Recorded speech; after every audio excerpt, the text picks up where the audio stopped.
Jadi nih dokter, kita mau membahas mengenai onset dari gangguan obsesif kompulsif. Apa benar nih dokter, gangguan ini seringnya muncul pada anak dan remaja nih dokter? Mungkin pertama sekali mereka terdeteksi itu di usia 25 tahunan gitu ya. Umumnya biasanya sebelum usia 25 tahunan.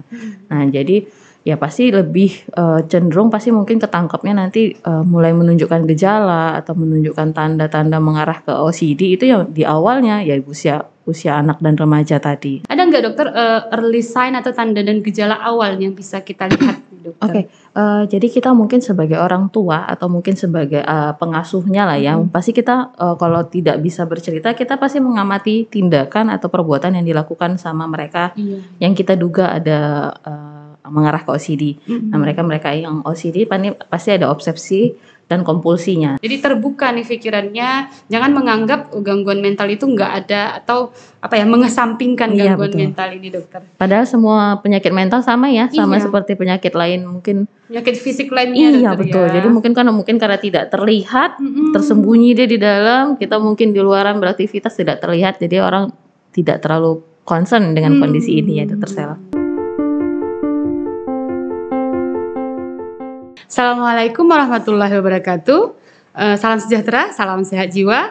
Berjumpa lagi dengan saya Dr. Sela dalam acara podcast Seksi Ansietas PPPDS KJI. Dan pada episode kali ini kita akan membahas tentang kompleksnya gangguan obsesif kompulsif, tips dan trik untuk tinggal bersama dengan pasien gangguan obsesif kompulsif. Jadi pada hari ini saya sudah kedatangan seorang tamu, Dr. Cindy Cias Arti, Magister Kedokteran, Spesialis Kedokteran Jiwa. Gimana kabarnya hari ini dokter? Hari ini kabarnya baik-baik ya. Apa kabar sendiri dengan dokter Salanya? Alhamdulillah baik juga dokter. Dokter sebelumnya terima kasih dokter ya. Sudah mau datang kembali nih ke podcast Seksi Ansietas. Terima kasih kembali juga sudah diundang kembali. Oke dokter, kita langsung masuk nih dalam pembahasan kita kali ini tentang gangguan obsesif kompulsif nih dokter. Oke.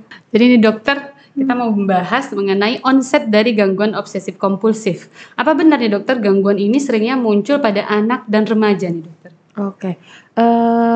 Anak dan remaja ya.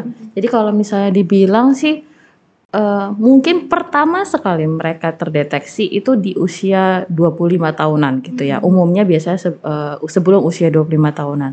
Nah, jadi ya pasti lebih cenderung pasti mungkin ketangkepnya nanti mulai menunjukkan gejala atau menunjukkan tanda-tanda mengarah ke OCD itu ya di awalnya ya usia anak dan remaja tadi. Seperti itu dokter Sela. Ya ini dokter, kan karena onsetnya bisa aja muncul di remaja dan dewasa muda nih dokter. Kan usia-usia itu kan terkadang remaja itu enggan untuk bercerita kepada kita, orang tuanya, nggak semua dekat dengan keluarga gitu. Ada nggak dokter early sign atau tanda dan gejala awal yang bisa kita lihat nih dokter? Oke, jadi kita mungkin sebagai orang tua atau mungkin sebagai pengasuhnya lah ya, pasti kita kalau tidak bisa bercerita kita pasti mengamati tindakan atau perbuatan yang dilakukan sama mereka yang kita duga ada mengarah ke OCD. Nah, mereka yang OCD pasti ada obsesi dan kompulsinya. Nah, kita menilai ada yang mungkin gambarannya seperti mungkin melakukan gerakan yang berulang-ulang gitu. Misalnya melakukan cuci tangan, dia ngerasa kok tangannya terus-terus kotor, nanti dia akan melakukan tindakan tersebut secara berulang-ulang. Ada lagi mungkin yang gambarannya seperti kayak pola. Jadi dia mesti keteraturan polanya. Misalnya dia mungkin mau naik tangga, dengan proses naik tangga dia harus teratur dulu, satu tangga dihitungnya, 2 tangga sampai berikutnya baru dia bisa melewati tangga. Mungkin seperti itu, ada pola-pola seperti itu. Ada lagi yang mungkin tipenya perfeksionis. Apa-apa yang dia lakukan harus pas, presisinya mesti pas, urutannya mesti pas, mungkin posisi penggarisnya mesti pas, seperti itu ya gitu. Jadi kita bisa menilai dari pola anak kita bagaimana. Jadi bisa ada gejala-gejala yang bisa kita amati nih dokter. Iya betul. Jadi ya mengarah seperti itu sih kurang lebih gambarannya. Perlu kita amati kalau kita duga anak kita mengalami OCD. OCD dokter. Oke dokter, ini kan karena onsetnya kan seringnya muncul pada anak dan remaja nih dokter. Jadi apa benar nggak trauma masa kecil pada anak itu bisa menyebabkan gangguan obsesif kompulsif nih dokter? Oke, saya pernah baca ya beberapa literatur memang katanya bahwa kondisi anak yang mengalami trauma pada masa kecilnya itu bisa mengarah menjadi OCD. Nah, jadi dia menjelaskan bahwa kondisinya ini mungkin si anak yang dulu ada masalah, ya kan? Ini kan memicukan dia menjadi tindakan atau tekanan stressful pada si anak, sehingga muncullah pikiran-pikiran obsesinya tadi.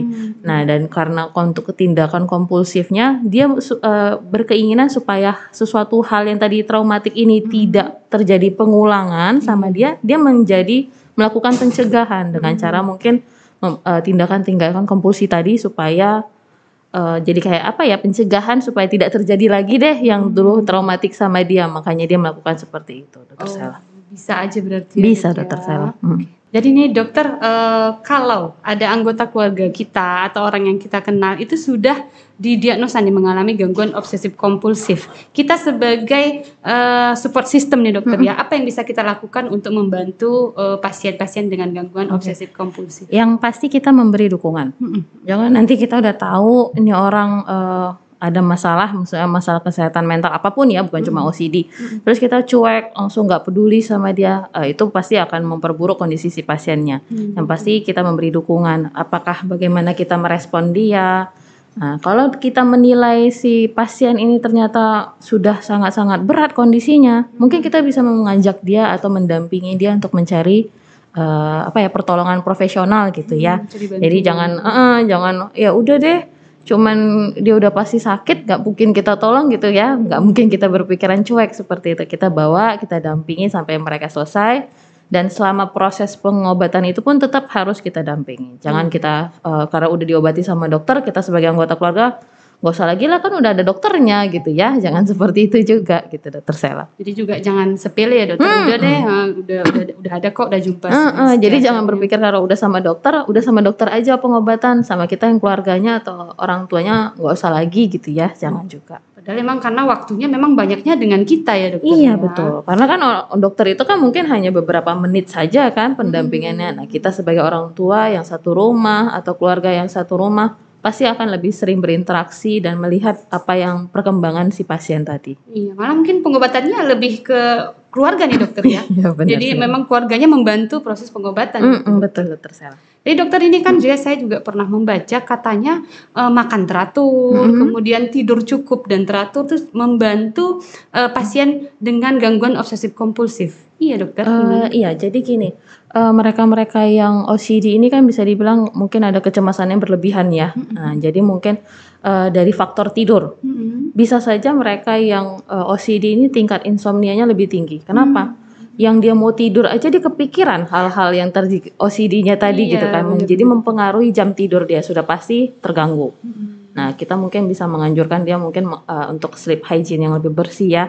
Bagaimana keteraturan tidur. Nah, dalam pola makan pun juga seperti itu. Jadi kan ada zat-zat atau makanan yang terkandung di dalam makanan, mungkin seperti kafein, itu kan ada di kopi, soda, atau teh yang lain, itu juga mempengaruhi kan, karena bisa mempengaruhi sistem sarafnya juga. Sedangkan makanan-makanan seperti yang kadar gulanya tinggi, itu juga bisa mempengaruhi perubahan mood dari mereka. Jadi mungkin yang jangan terlalu tinggi gulanya, kan soda seperti itu kan juga tinggi ya. Dan juga makanan-makanan yang penuh pengawet, yang ada MSG juga perlu kita hindari untuk proses seperti itu, Dokter Sela. Jadi dokter tadi kan dokter sudah cerita di makanan ada yang perlu dihindari, kemudian tidur cukup dan berkualitas nih dokter. Kalau dari hal-hal lain ada nggak yang perlu dihindari dari pasien dengan gangguan obsesif kompulsif supaya tidak menimbulkan gejalanya gitu dokter? Oke, mungkin pertama sekali kita menganjurkan si pasiennya untuk berpikiran lebih tenang. Ya, jangan dia langsung gerasak-gerusuk, kepanikannya muncul segala macam.